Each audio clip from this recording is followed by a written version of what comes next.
Hello, it's Mark Kris from Memorial Sloan Kettering Cancer Center, reporting today on a really terrific article written by Dr. April Choi back in the March paper version of the Journal of Clinical Oncology. Dr. Choi tells a great anecdote that has many lessons, I think, for all of us taking care of patients that come from different cultural backgrounds. She recounts the story of a Korean gentleman who was in the hospital being prepared for surgery. And as part of the preparation, he was sent to the radiology department.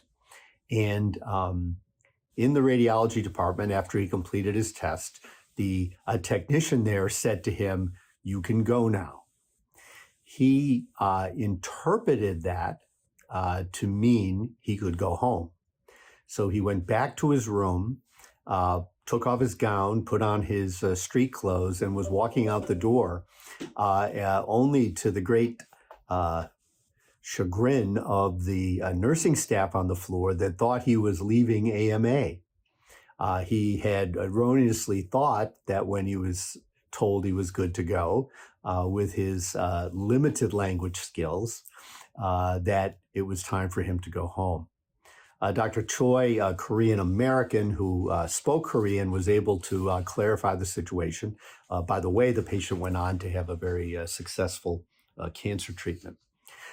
So what Dr. Choi did, though, she pointed out some important things that we all need to consider when we're taking care of patients from different cultures in different backgrounds. I think the first one is this phenomenon of someone who speaks English just good enough.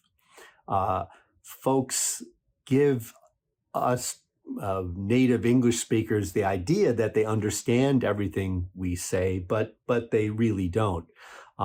They have what they call a smile and nod approach to things, and we non-English speakers think that they understand clearly, but they don't, as that story that Dr. Choi related tells.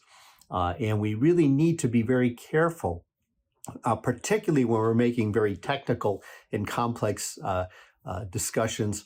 Also, discussions that are very emotional. We really need to make sure that they understand the impact of what we're saying to them.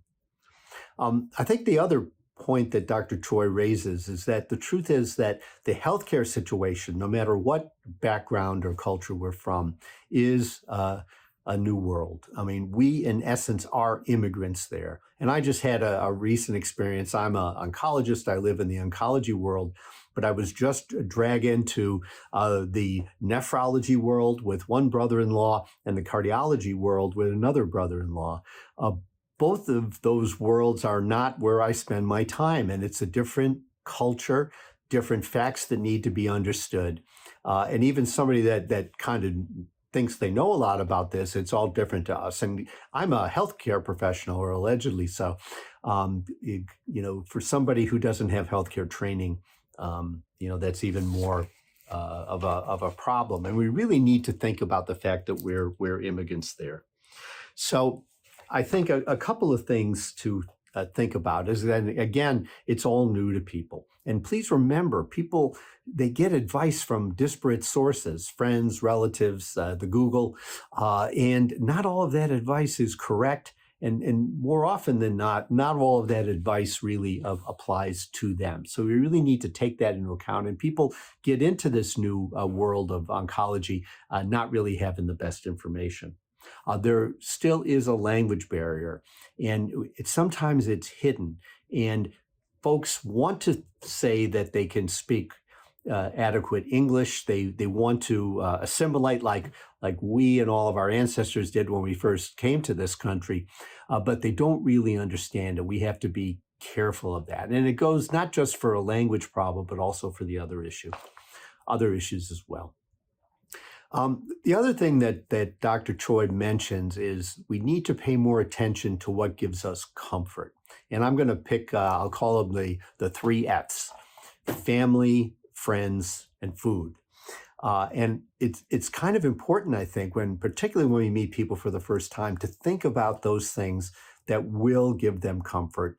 And importantly, see if they have access to them, and try to ascertain that. Also to try to know where the deficiencies might be, and also to see whatever we can to alleviate those issues. So I commend Dr. Choi. You did a great article. It's well written. A lot of important messages there, and a good reminder to all of us to, I think, listen more and be very attentive to patients that don't have as deep an understanding of the English language, that want to appear that they have a better understanding for a lot of good reasons. And lastly, that come from different cultures and get comfort in different ways, and we need to pay attention to that.